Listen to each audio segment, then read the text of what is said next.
no han querido volverse corresponsables del fracaso de ese caso. Y el juez Víctor Zúñiga Gorday tampoco quiere ser corresponsable o rechazar la acusación. Exactamente. Por eso renuncia. El código, nuevamente, para dejar claro, prohíbe que se retrotraiga los hechos. Como prohíbe, entonces vamos a hacer esto. Cada persona que plantee su habeas corpus. Teóricamente resulta plausible, pero ojo, no es el primer caso en el cual estamos planteando. ¿El TC ha actuado violando el principio de legalidad? Yo creo que en sentido estricto no lo ha hecho. Única y exclusivamente cuando el acusado fallece, recién en ese supuesto no continúa el juicio. Pero en un supuesto como este tiene que continuar. Si hacemos una interpretación literal de la ley, lo más probable es que sí tiene razón. Es más, establece expresamente el Código Procesal Penal que no podemos retrotraer. Pero la aplicación del juez no puede ser una aplicación mecánica. Ya ve que era más sencillo dejar las cosas en su lugar y que continúe todo para que rápidamente absuelvan, como dice la defensa, que la van a absolver a todos los coacusados. Era más rápido. Y ahora con la impugnación al autoenjuiciamiento, esto va a tardar más. Es lo más probable. La pregunta es cuál es la finalidad del juez, que el proceso sea célere o garantizar derechos fundamentales. Si el TC hubiese querido excluir a todos, anular el juicio oral para todos, lo hubiese dicho, pero no lo dijo. ¿Qué opinas? Correcto, sí, es verdad, es verdad. O sea, Es el mismo colegiado, son los mismos jueces. Correcto, correcto. Doctor, bienvenido. Muchas gracias, Francisco. Agradecido de estar con ustedes una vez más en este programa para tocar esta decisión que sin lugar a dudas ha causado revuelo a nivel nacional, en tanto que era un juicio con mucha expectativa, que como en su momento se decía, se advertía una serie de vicios que finalmente han decantado por generar pues esta resolución, ¿no? Superando pues, la posibilidad de atender este caso que preocupaba a la colectividad en general, ¿no? Mire, el juicio oral es una etapa, la etapa final del proceso penal, allí se actúa la prueba, es una etapa sacrosanta para muchos. Además, se entiende que cuando uno llega al juicio ya las otras fases han precluido, es decir, ya acabaron, ya concluyeron, no es posible retroceder. De hecho, tampoco nuestro código contempla pues un artículo que permita retrotraer los hechos. Correcto, correcto. Ahora, claro, si nos revisamos un poco cómo se construye, cómo se da el Código Procesal del 2004, que es el código vigente, una de las principales preocupaciones que tenía es, oye, en el Código de Procedimientos se plantean nulidades, nulidades, y el código se retrotraía. Entonces dijeron... ¿También en juicio? Sí, claro, por supuesto. Y esto se retrotraía y generaba pues un proceso ilimitado. Para evitar eso, se hacen modificaciones, se crea el Código Procesal 2004 y se establece dentro de sus previsiones normativas la imposibilidad de retrotraer el proceso a etapas anteriores. Y para ello se prepara una serie de clústeres, una serie de controles en cada estadio procesal para asegurar que cuando llega la fase estelar del proceso, entonces el juicio, no haya ningún vicio. Ya. Entonces tienes una etapa de saneamiento procesal, que es la etapa intermedia. Y en teoría, en la etapa de saneamiento procesal, que es la etapa intermedia, esta debería servir para que no ocurran estas nulidades, ¿no? La pregunta es, ¿qué pasó en la etapa intermedia? Bueno, la sentencia del Tribunal Constitucional es la que más o menos ha dado respuesta a dichos señores. Hay serios defectos, nos encontramos frente a una acusación sorpresiva, porque claro, el proceso, más allá de ser un concepto jurídico, tiene, como bien se recoge en esta sentencia, una finalidad epistemológica, ¿no? Esto es de búsqueda del conocimiento, de conocer a partir de información que proporcionan las partes, construir una verdad procesal. Pero claro, para construir esta verdad procesal hay que seguir un método, ¿no? Ese método inicia a partir de tener una hipótesis y probablemente tener una contrahipótesis sobre la cual se va a construir a partir de actos de investigación lo que posteriormente se discutirá en juicio. Pero es importante definir cuál es el objeto de investigación. Si yo no defino adecuadamente el objeto de investigación durante la investigación preparatoria, lo más probable es que fracase, como en este caso, cuando pasemos a la etapa posterior. Bueno, este habeas corpus presentado por José Klimper ante el tribunal, bueno, este habeas corpus que interpuso José Klimper, que llegó hasta el Tribunal Constitucional, lo que estaba cuestionando básicamente era de que los hechos, la imputación fáctica, los hechos que llegaron a juicio no eran los mismos que se habían discutido eventualmente en fases anteriores, en etapas anteriores. Correcto. De manera que no había forma de que oportunamente en etapas anteriores, ¿no?, la defensa o el Klimper pudo haber hecho valer su derecho de defensa. Entonces es una acusación sorpresiva, dice el Tribunal Constitucional en ese sentido. Ahora, si nuestro Código Procesal Penal no contempla la posibilidad de retroceder, ¿el TC ha actuado violando el principio de legalidad? Claro, lo que pasa es que hay que ver que eso, yo creo que en principio en sentido estricto. Yo creo que en sentido estricto no lo ha hecho. Lo que pasa es que bajo la pirámide normativa, la Constitución tiene preeminencia sobre las normas de inferior jerarquía, como el Código Procesal Penal. Entonces, el Código Procesal Penal es una norma que está por debajo de la Constitución Política, por supuesto. Haciendo un control de constitucionalidad, lo que yo el tribunal ha dicho, oye, señores, a pesar que existe probablemente una disposición, como lo hay, que impide retrotraerse a etapas posteriores, la afectación es tan manifiesta al derecho de defensa, al derecho a la motivación de las decisiones judiciales, porque existe una acusación sorpresiva, entendiendo la acusación Ya, sorpresiva como aquella que limita la posibilidad de defensa de las partes, sí puedo retrotraerlo. Pero es una norma prohibitiva esta. ¿Hay motivación o se sustenta en la sentencia del Tribunal Constitucional por qué razón se está priorizando otros derechos por sobre el principio de legalidad? La sentencia del Tribunal Constitucional no hace un test para ponderar. El principio de legalidad. No hace, porque finalmente el principio de legalidad es un principio erga omnes, aplicable para todos los ciudadanos, y lo que yo garantizo son derechos individuales. En este caso, el derecho individual de la persona que solicita la tutela a partir del habeas corpus. Entonces, a partir de tutelar ese derecho, él dice, yo voy a buscar garantizar tu derecho. Porque finalmente, el solo incumplimiento de una norma legal no genera una afectación de derechos fundamentales. Lo que hay que ver es si ese incumplimiento tiene tal entidad para afectar derechos fundamentales. Y si así lo es, ¿cuál es el remedio? Es más, en un extremo la demanda del Tribunal Constitucional se declara improcedente, en el extremo de que no pueda ser conocido este caso por el mismo juez ni por los mismos fiscales. Sin embargo, el propio tribunal dice, señores, el hecho que haya una irregularidad o una vulneración de derechos fundamentales no es una causal de inhibición para que estos jueces o fiscales Sí. puedan conocer ese Sí, derecho. para ponerlo en términos concretos, lo que pidió la defensa de José Klimper es apartarlo. Correcto. Apartar al fiscal Tanto Domingo Pérez. Y al juez Zúñiga Sí, del caso. a ambos, pero claro, el tribunal responde en uno de sus fundamentos indicándole de que existen otras vías, ¿no? Correcto. Las recusaciones oportunamente, no es esta vía la idónea para poder separar a un juez y un fiscal. del Correcto. caso. Correcto. Y además que no es un medio que restituya los derechos fundamentales. Ya eso iba. Ese no es un medio que restituya derechos fundamentales, como sí lo es la nulidad. La nulidad sí restituye derechos fundamentales. Porque si yo denuncio la afectación del derecho a la defensa, lo que yo hago es, al retrotraer el caso a la etapa en la que finalmente estabas en indefensión, entonces estoy restituyendo la posibilidad que te defiendas. Porque además te obligo a que sigas los parámetros que yo, Tribunal Constitucional, estoy dando en la resolución. Pero no habían mecanismos menos controvertidos. Fíjese que la Procuraduría Pública, el Ministerio Público planteó una posición bastante interesante. De hecho, en la resolución del Poder Judicial también se pronuncian y desarrollan algo brevemente eso, ¿no? Ellos dicen, pero que cada persona acusada plantee su habeas corpus, pues, y sobre la marcha en el juicio los vamos a ir separando. Para que se analice cada caso en específico, para que no se viole el principio de legalidad. Claro, Porque el código, nuevamente, para dejar claro, prohíbe que se retrotraiga los hechos. Como prohíbe, entonces vamos a hacer esto, cada persona que plantee su habeas corpus. correcto.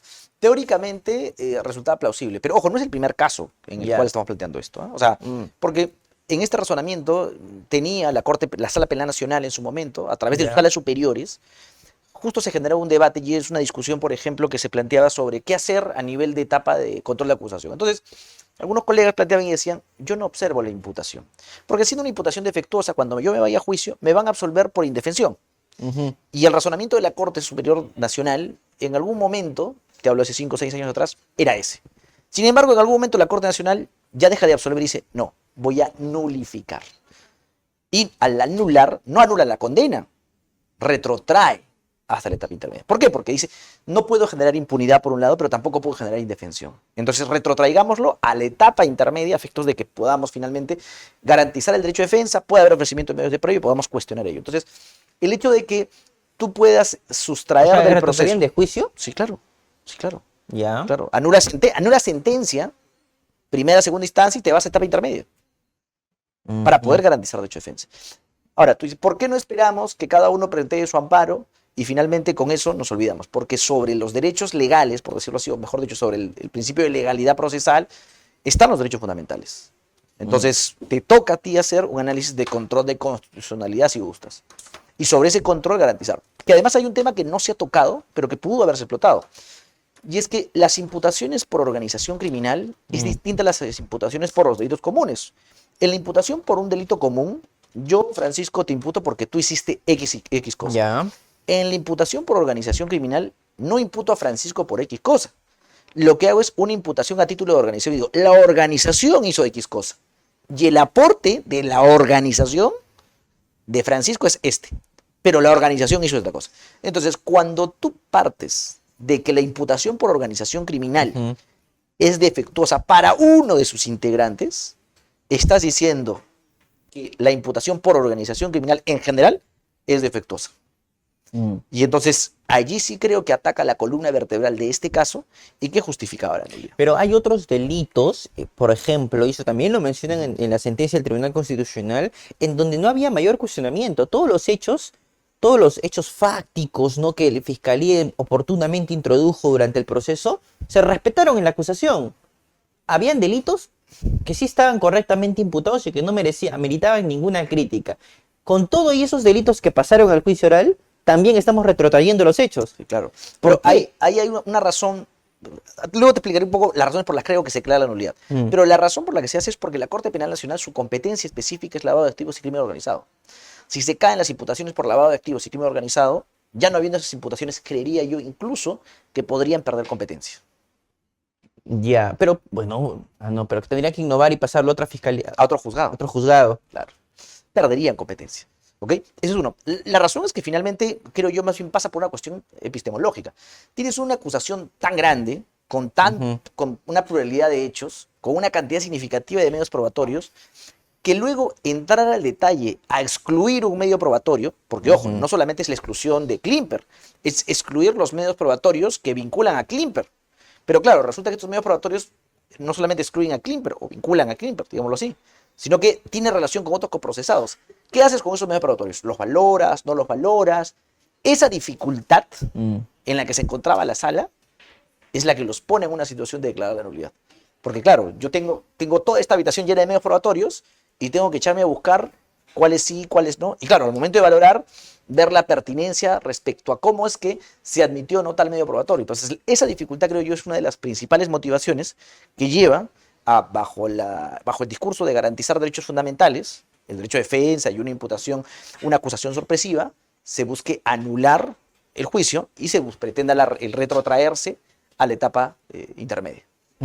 Porque claro, si yo juez voy a tener que comenzar a revisar cada uno de los medios probatorios que se han admitido para, digamos, readmitirlos, porque en puridad va a ser un reexamen de estos medios probatorios, me estoy casi haciendo las veces de un juez de etapa intermedia, cuando ese no es el rol de un juez de juzgamiento. Fíjese lo que dice el voto en discordia de la jueza Naiko Coronado. No existe regulación normativa que permita la no continuación del juicio que ya ha sido instalado, se sostiene ella, en plena actividad probatoria, que no sea que el acusado haya fallecido. O sea, única y exclusivamente cuando el acusado fallece, recién en ese supuesto no continúa el juicio. Pero en un supuesto como este tiene que continuar, sostiene ella. Yo creo que no es que, claro, es que si hacemos una interpretación literal de la ley, lo más probable es que sí tiene razón. Es más, establece expresamente el Código Procesal Penal que no podemos retrotraernos. Pero la aplicación del juez no puede ser una aplicación mecánica, no es una aplicación a partir de la luz de los derechos fundamentales, ¿no? Esta lógica del neoconstitucionalismo que pretende garantizar los derechos fundamentales, el garantismo penal, que coadyuvan a que, si es que yo tengo la afectación de derecho fundamental y puedo tutelarlo sin perjudicar la ley, porque ojo, no lo están absorbiendo el proceso penal. Lo que están diciendo es retrótraigase para que se reexamine la etapa intermedia. O sea, finalmente el resultado puede ser exactamente el mismo. Ahora, mire, mencionaba hace un momento que la sentencia del Tribunal Constitucional hace un test de ponderación para poder valorar el principio de legalidad, la norma prohibitiva que impide retroceder desde el juicio oral a una etapa anterior.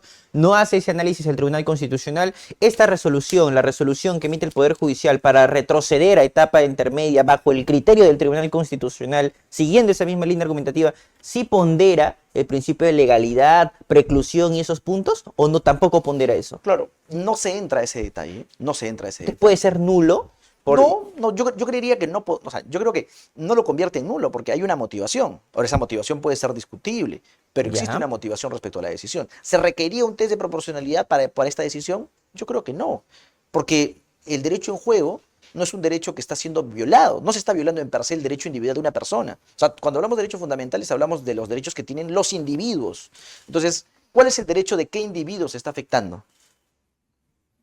Del Ministerio Público como individuo es una persona jurídica, es un ente que representa un colectivo, pero finalmente ese derecho es para garantizar otro tipo de derechos, pero no anula la posibilidad de una condena, no los excluye. Es un derecho, pero claro, representa a la sociedad, el Ministerio Público. Correcto, lo puede representar, pero ¿cómo se ve afectado el Ministerio Público? Finalmente, digamos que en términos concretos, lo único que se pierde es tiempo. Significativo, valioso, por supuesto, pero es tiempo. O sea, porque no hay una absolución per se. El tribunal no ha dicho absuélvase. En este caso, la sala tampoco ha dicho absuélvase. Sin embargo, lo que ha dicho es, oye, yo no puedo manejar, yo no tengo la posibilidad de dirigir este juicio con toda esta lógica. Vuelvo a repetir, tengo toda esta mesa llena de pruebas y digo, estas pruebas vinculan a 10 personas y voy sacando a gotas, a una, a dos. Ahora, ¿cuáles de estas pruebas funcionan para este y cuáles no para este? eso genera un problema al momento de controlar el juicio. Lo que también sostiene la magistrada es que no se puede dejar de lado la expectativa social, ¿no? En la línea de que menciona de que el Ministerio Público representa a la sociedad y sobre todo los justiciables, de obtener respuestas en la resolución de un caso con prontitud, con el plazo razonable a ser juzgado. ¿No era más conveniente para las defensas? Fíjese, ¿no era más conveniente para las defensas, a lo mejor, ellos que están tan seguros de que se va a absolver o el caso se va a demostrar que Keiko y todas las personas acusadas son inocentes, ¿no era más conveniente no pedir que retrotraigan para que rápidamente se demuestre la inocencia de sus patrocinados? Es que justamente eso es lo que se convertía en un cuasi imposible. ¿Por qué? Porque al existir una acusación sorpresiva, hay indefensión. En indefensión, lo más probable es que haya una condena. Es más, cuando el Tribunal Constitucional hace un control respecto a la posibilidad procesal de admitir la demanda... Ya, pero ¿por qué más probable? Puede haber una absolución también. Es que en si realidad, la imputación es mala. Lo que pasa es que el problema no se trata de una mala imputación. Se trata de que te atribuyo hechos de los que tú no te has podido defender. No es que sea mala, que es otra cosa. Una cosa es que esté mal redactada, que finalmente, como tú dices, podría caer en una absolución. Y otra cosa es que yo te impute hechos de los que tú nunca te has podido defender. Pero por eso mismo, ¿eso no puede devenir, no es altamente probable que devenga en una absolución? No. ¿En una condena? Por supuesto, porque finalmente yo te investigo por hechos de los que tú nunca te has podido defender. Yo, Fiscalía, te imputo hechos de los que no conocías. Yo, Fiscalía, ofrezco medios probatorios de los hechos que tú no conocías. Claro. ¿Cuál va a ser el resultado? La condena. Pero porque tú no puedes defenderte de los hechos que no conocías. Pero para eso, en el juicio, se supone que Fiscalía va a desarrollar su actividad probatoria, va a tener que acreditar esos hechos de los que yo nunca me he podido defender. Sí, claro. Ya, pero ¿qué hechos, qué elementos probatorios, qué pruebas, ya porque estamos en juicio, qué pruebas va a presentar? Pruebas deficientes que el juez va a tener que valorar y me puede absolver. Es que lo que pasa es que no se trata de pruebas deficientes. O sea, por eso quiero que me entiendas. Yo te atribuyo un hecho A y para ese hecho A te pongo pruebas X, Y, Z. Cuando hablamos de casos de lavado de activos, de organización criminal, en este tipo de actividades, la participación o tu aporte no necesariamente tiene una apariencia evidentemente criminal. Muchas veces existen conductas neutrales que se postulan como neutrales y que finalmente van a tener apariencia delictiva. Entonces, para poder tú desdoblar esto y evidenciar que tu conducta en efecto es una conducta neutral, tienes que hacer un aporte probatorio que frente a la imposibilidad de hacerlo te puede llevar a una condena. Entonces, no es que, ok, hay una acusación sorpresiva y como hay una acusación sorpresiva y puede ser absuelto. No, justamente la razón por la que el tribunal declara es el hecho que hay una acusación sorpresiva restringe la posibilidad que tú te puedas defender. ¿Cómo restringe? Es un hecho del que tú no sabías, es un hecho respecto al que tú no has ofrecido medios probatorios, pero Fiscalía sí lo sabe, sí ha ofrecido medios probatorios y esos medios probatorios son de cargo, no de descargo. ¿En juicio oral se puede archivar un caso? En juicio oral se puede archivar, ¿no? Tendría que absolverte. ¿Y se archiva luego el caso? Sí, claro, sí, claro. Pero como te digo, para eso tiene que haber un contradictorio. Yo tengo la posibilidad de ofrecer medios probatorios, Fiscalía tiene posibilidad de ofrecer medios probatorios. Del debate de estos medios probatorios sale el resultado. Si solamente vamos a utilizar una de las partes, regresamos al sistema inquisitivo, donde solamente escuchamos una de las partes y esa parte es la que finalmente define si es inocente o culpable. Ahora, esta resolución ha sido impugnada por Fiscalía. Sí, claro. O sea, se puede revertir. Es Sí, decir, es pueden posible. volver al juicio Sí, claro, oral. se va a reexaminar. Ahora, obviamente hasta eso, lo más probable es que se va a quebrar el juicio y se va a tener que reinstalar el juicio. Ya, porque el juicio tiene que ser ininterrumpido. Interrumpido, 8 días hábiles entre sesión y sesión, cosa que no va a ocurrir definitivamente frente a un recurso impugnatorio. Entonces, obviamente se va a declarar nula la resolución, entendería yo, y una vez que se declare nula, van a ordenar que se reinstale el juicio. A cargo de nuevos Claro, jueces. pero no se subsana la acusación, se reinstala el juicio. Si es que se revoca esta O decisión. sea, para que nos comprendan de manera mucho más clara, el público que nos está viendo, o sea, esta decisión que ha ordenado en los titulares de los medios de comunicación se ha difundido de que el juicio oral retrocede, se retrotrae, se anula, ¿no? Puede ser revertida de manera tal de que ya no retroceda, ya no se pueda revertir, ya no se anule el juicio oral. Correcto. Sino que Se continúe reinstale. o se reinstale, porque ya el juicio estaría quebrado. Correcto. Porque se ha interrumpido. Así es, correcto. Y si se reinstala, Es un nuevo colegiado y se es un nuevo colegiado. Sí, claro, no puede ser este colegiado. ya. Va a tener que ser un nuevo colegiado, se Nuevos reinstala jueces. nuevos jueces y se tiene que volver a empezar de cero. O sea, alegatos de apertura, nuevamente ofrecimiento de reexamen de medios de prueba. Retrocedemos 6 meses. A propósito de los alegatos de apertura, yo recuerdo que en la instalación, luego en la instalación, cuando ya empezaron los alegatos de apertura, el juez José Domingo Pérez introdujo hechos también en su alegato de apertura que no estaban en la acusación, ¿lo recuerda? Sí, claro. Es una crítica tremenda, el doctor Percy García Cabero, en fin, todos ellos en audiencia reclamaron tal cosa. Sin embargo, la jueza sostuvo de que sobre esos hechos se iba a pronunciar en la sentencia, ¿no? Sobre esos hechos que don José Domingo Pérez aparentemente había introducido en los alegatos de apertura. ¿Eso pudo haber ocurrido en este caso también? Que se ve en la sí, sí, es Que posible. en la sentencia Sí, es posible. absolutoria o condenatoria se pronuncien pues sobre los hechos que habían pasado. Se habían Podrían haber filtrado. reservado su decisión. Lo que pasa es que, como te mencionaba, cuando hace la modificación del Código Procesal Penal, se plantea de que no sea posible la nulificación de los juicios. Y es por eso que el Código no regula cuestiones incidentales durante el juicio. No existe ninguna cuestión incidental en juicio. Es más, el Código dice que todas las cuestiones incidentales se resuelven en juicio y esa decisión que se resuelve en juicio Ya. no es apelable, solamente es pasible de reposición. Esto es que el único recurso impugnatorio es que el juez de la causa resuelva, que reexamine su decisión y anule su propia decisión. No existe otro tipo de recurso. Eso lo contempla expresamente el Código, porque el Código Procesal Penal de 2004 nunca habilitó la posibilidad de apelar otra cosa y por ende solamente se podían apelar las sentencias. Ya. En el camino del tiempo, la jurisprudencia de la Corte Suprema ha habilitado que se puedan plantear cuestiones incidentales en el proceso. Por ejemplo, prescripción. La prescripción se construye como una excepción. El código dice que las excepciones se formulan hasta la etapa intermedia. Oye, pero ¿qué pasa si estamos en juicio y en la mitad del juicio prescribe? Voy a gastar recursos para que acabe todo el proceso, para al final del proceso declarar prescrita la causa. No tiene sentido. Entonces, puedes crear un incidente de prescripción. Algo que, por ejemplo, ocurría con frecuencia cuando se modificó el plazo de prescripción del Código Penal. Y se crearon la posibilidad de generar incidentes. Ya. Entonces, en el marco de eso se van postulando incidentes como este. Nos preguntan en la caja de comentarios, doctor, ¿el autoenjuiciamiento ha sido modificado? ¿Eso tiene alguna incidencia en el caso Por ahora que supuesto. regresa está en etapa intermedia, ¿no? Supuestamente va a tener que pasar nuevamente el filtro de la acusación, si es que esto no se revierte a tiempo, y si va a pasar por el filtro de la acusación el auto de enjuiciamiento, que puede ser impugnable también, ¿eso podría tener alguna incidencia? Sí, claro, va a cambiar, ¿no? Porque, claro, una de las razones por las que se admite el habeas corpus en este caso es, dicen, oye, tú has objetado, has observado la acusación, a pesar de haber observado la acusación, el juez ha desestimado tus observaciones a la acusación, por ende, en ese momento, esa resolución ya está consentida, surtió efecto, y esa es la decisión que tú, abogado, puedes cuestionar vía habeas corpus, ¿ok? Hoy por hoy, porque un requisito para ir al proceso constitucional es que hayas agotado la instancia, ¿ok? Entonces, en este caso, tú agotas la instancia con esta resolución. Pero hoy por hoy, como tú bien mencionas, se ha modificado el Código Procesal Penal y es posible apelar el auto de enjuiciamiento cuando hay una afectación a la imputación, como en este caso. Entonces, hoy por hoy, después de agotado este debate, Ya. supongamos que ocurre exactamente lo mismo, no se subsana, estimas que hay una afectación todavía a la imputación, entonces apelas Ya. el auto de enjuiciamiento, ojo, solo en el extremo de la imputación. Con eso habilitas que el juez superior reexamine en el extremo de la imputación concreta si hay o no hay imputación concreta. Y entonces, solo cuando ese juez desestime esta decisión, podrías pasar a juicio. Ahora, claro, ahí hay un pequeño vacío. ¿Por qué? Porque si bien es cierto, el código estableció la posibilidad de apelar, no estableció cuál es el efecto de esa apelación. Con efecto suspensivo.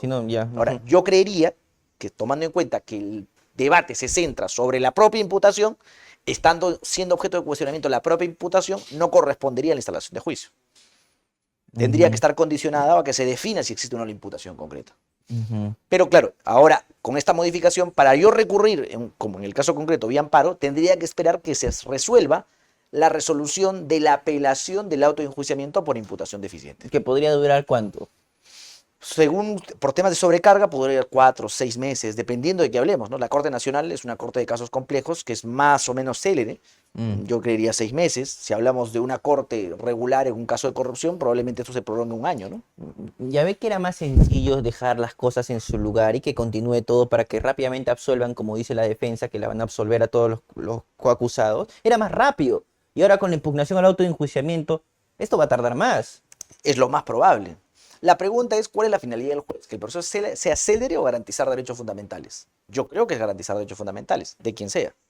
Y en este caso está garantizando derechos fundamentales. Razonable. Y el derecho al plazo razonable no puede estar por encima del derecho a la defensa. O sea, el derecho a la defensa va a estar por encima del plazo razonable si es que tú vas a limitar justamente eso, el plazo razonable. Oye, fiscalía, le estás quitando todo el plazo que tienes para defenderse con una acusación sorpresiva. Entonces, ¿dónde queda el plazo razonable de las personas que están sometidas al proceso? Expliquemos qué es el autoenjuiciamiento para Claro que sí. sentar las cosas. El autoenjuiciamiento va primero a construir o va a recoger cuál es la imputación que postula el Ministerio Público, ya ha sido debidamente saneada, hipotéticamente hablando, ¿no? Esta es una excepción probablemente, en la etapa intermedia, ¿no? ¿Cuáles son los hechos que se le atribuyen a una persona determinada o cuáles son los hechos que habría cometido esta persona? Además, debe contener cuáles son los medios probatorios que se han admitido, el tipo penal que se esté imputando, cuál es la potencial pena y los datos de las partes procesales, ¿no? Obviamente. Ese es el autoenjuiciamiento. Ahora, este autoenjuiciamiento es apelable, sí, pero solo en el extremo de la imputación. Cuando se estima que hay una afectación a la imputación, es posible la apelación del autoenjuiciamiento, hoy por hoy, ¿no? Correcto. Ahora, fíjese, hemos estado mencionando a lo largo de esta entrevista amparo, habeas corpus. En concreto, aquí se plantea un habeas corpus. Correcto. Que para muchos no es la vía idónea, ¿no? ¿Por qué? Porque lo que retrotrae en puridad es un amparo, Claro. no un habeas corpus. Sí, sí, es verdad. O sea, es verdad. Yo creería que hay un principio que se utiliza en la vía constitucional, que el principio de canjeabilidad. Debió haberse hecho la canjeabilidad por un amparo. Yo creería que sí. Sin embargo, el Tribunal Constitucional en ese extremo sí hace una interpretación un poco extensiva y dice, bueno, nosotros hemos dicho que en el habeas corpus conexo yo puedo implementar, puedo utilizar el habeas corpus siempre que tuviera algún tipo de conexión con respecto a la libertad individual y que duda cabe que en un proceso penal lo que se pretende es la condena o la privación de la libertad de una persona, en ergo hay conexión con el derecho a la libertad, ¿no? Pero me parece que es un poco jalado.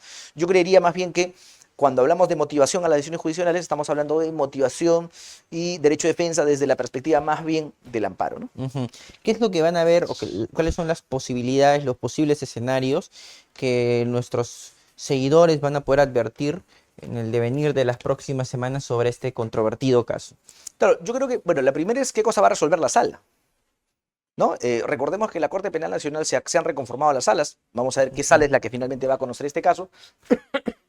Y la sala va a tener, pues, cuanto menos dos opciones, ¿no? O sea, confirmar la decisión, en cuyo caso ordenará que vaya y lo vuelva a conocer el juez Zúñiga, la etapa intermedia y se reinicie la etapa intermedia, ¿no? Y dos, luego de eso, o si no, la otra opción es revocar la decisión Ya. y se continúe con el juicio, ordenando la reinstalación de un nuevo juicio a cargo de un nuevo colegiado. O sea, son los dos escenarios que yo veo de manera inmediata que se podrían generar, ¿no? Quizá, tal vez, por ahí podría añadirse que la sala estime que sea un juzgado distinto. De hecho, el juez Víctor Zúñiga Gorday ha renunciado al juzgado que ve el caso Cócteles Claro. y ha pedido retornar a Arequipa. Arequipa, claro. ¿Quién lo va a ver? Un nuevo juez. Entiendo que en este momento hay una convocatoria de jueces para la Corte Penal Nacional. Podría ser uno de los jueces nuevos o alguno de los jueces titulares. Recordemos que la Corte Nacional tiene 3 o 4 flamantes nuevos jueces titulares en la Corte ¿Era Nacional. necesario que renuncie o pudo haberse inhibido? Podría haber. Lo que pasa es que no hay una causa de inhibición propiamente dicha. Es más, el propio tribunal ha dejado sentado que no hay una causa. Y en efecto, no hay ninguna causa de Pero inhibición. en todo caso le correspondía la renuncia porque ya estaba contaminado o no. No, no tendría. Retroceder no implica que vuelva un juez contaminado, si esa es la lógica del código. La lógica del código es tener pues diferentes jueces para que no se contaminen, Sí, ¿verdad? claro. Entonces retroceder no es retrocederlo a un juez que está contaminado por el caso que ya ha marcado, que ha perdido No, porque su lo que pasa es que objetividad. en este caso concreto el tribunal te está diciendo cuáles son los errores que tienes que corregir. Entonces el tribunal te está diciendo enmienda en tales extremos los errores. Y entonces tú, juez, tendrías que controlar específicamente en ese extremo. Sobre eso estarías garantizando los hechos. Tú me has dicho, tribunal, que yo, por ejemplo, te he señalado que eres el que organiza o el que estructura la organización criminal, pero por otro lado te he dicho que eres el tesorero. Tienes que definir. Entonces yo, juez, lo que hago es defino. Y con eso salve derechos fundamentales. Ujú. Entonces, ¿eso no justifica mi inhibición? No, no justifica. Hacen un llamado de atención también en esta sentencia del Tribunal Constitucional al juez Víctor Zúñiga Gorday. ¿Eso significa que eventualmente pueden abrirle un proceso disciplinario? No es una consecuencia directa. O sea, la posibilidad de abrirle, ¿no? La No posibilidad siempre de que está lo- abierta. La posibilidad no siempre está posibilidad que abierta. lo sancionen. O sea, la posibilidad está abierta, pero no es una consecuencia directa, ¿no? El Tribunal Constitucional siempre ha dejado en claro que la finalidad de los procesos es garantizar derechos fundamentales, no establecer responsabilidades, ¿no? Entonces, en ese razonamiento, ellos no tienen competencia para poder instaurar algún tipo de procedimiento o ordenar se instaure un procedimiento, ¿no? ¿Por qué el Tribunal Constitucional, por qué los efectos de esta sentencia del Tribunal Constitucional son aplicables para todos, si no lo dice expresamente en su parte resolutiva? entendería de que, por ejemplo, en el caso de la sentencia a favor del doctor Arsenio Ore Guardia, allí sí es aplicable para todos en el caso específico del delito de obstrucción a la justicia, porque así lo ordenó el TC. Pero aquí no. Si el TC hubiese querido excluir a todos, anular el juicio oral para todos, lo hubiese dicho, pero no lo dijo. ¿Qué opinas tú al Correcto, respecto? sí, es verdad, es verdad. O sea, es Y verdad. es el mismo colegiado, son los Sí, mismos jueces. correcto, correcto. Eso es verdad, ¿no? Pero el razonamiento que entiendo yo tiene el colegiado, por mayoría, es justamente entender lo complejo y la comparación entre el delito de organización criminal versus el delito de encubrimiento, perdón, el delito que se planteaba en el caso Arsenio Ore, La obstrucción. de obstrucción a la justicia, perdón, de obstrucción a la justicia versus el delito de crimen organizado de lavado de activos, es completamente distinto. Ya. Entonces, en el caso de encubrimiento, la atribución es individual. En el caso concreto de organización criminal, la atribución es a título de organización. Entonces, cuando tú afectas la imputación de la organización, estás afectando a todos los que se postula el título penal de organización criminal. En el caso del lavado de activos, yo creería que ocurre también lo mismo, en especial cuando está engarzado el lavado de activos con organización criminal. Entonces, ahí tienes un serio problema para garantizar derecho de defensa si no está clara la imputación. Entonces, yo sí creo que, más allá de los argumentos que se han esbozado, o sea, la razón práctica por la que se determina la nulidad de las sentencias, que es un caso muy complejo, con demasiados vicios, que está destinado al fracaso. Y entonces los jueces de la causa no han querido asumir o volverse corresponsables del fracaso de ese caso. Y el juez Víctor Zúñiga Gorday tampoco quiere ser corresponsable de avalar o rechazar la acusación. Exactamente. Porque claro, porque recuerda que aquí hay un Y por detalle eso renuncia. porque aquí hay un detalle probablemente que se nos está yendo y que es importante destacar. El hecho que se retrotrayese a la etapa intermedia involucra un reexamen no solamente de la imputación, Ya. es que modificada la imputación en los términos que finalmente son cuestión o mejor dicho, son objeto de cuestionamiento, aprobada ese estadio, se reabre una vez más el control sustancial. Eso quiere decir que si es que tú determinas que ya saneaste la imputación, vas a poder volver a discutir si ese delito, si esos hechos son típicos o no son típicos, son delitos o no son delitos, si se puede sobreseer el caso o no se puede sobreseer el caso. Y entonces ahí volvemos a discutir, porque recordemos que por ahí todavía hay un par de habeas corpus que cuestionan las resoluciones con las cuales se han rechazado los sobreseimientos. Ya. O sea, puede ser de que el juez Víctor Zúñiga Gorday muy dentro de sí haya renunciado porque no quiere, Ser quien le toque sobreseer un caso donde no quiere probablemente... archivar el caso Correcto. Corteles. Claro, porque el sobreseimiento es eso, es un archivo en la etapa intermedia. Ujú. Entonces, eso es lo que puede pasar. Correcto, correcto. Muchísimas gracias, doctor Zúñiga Escalante, por su tiempo y por comentar siempre con ese rigor casos como estos. Y feliz cumpleaños, por cierto. Muchísimas gracias. Y feliz año nuevo. Muchísimas Ojalá gracias. podamos Felices tenerlo fiestas, felices todo. más Feliz seguido Reyes. por Claro aquí. que sí, encantado. Con el Doctor mayor gusto. Zúñiga Siempre Escalante. agradecido por la invitación.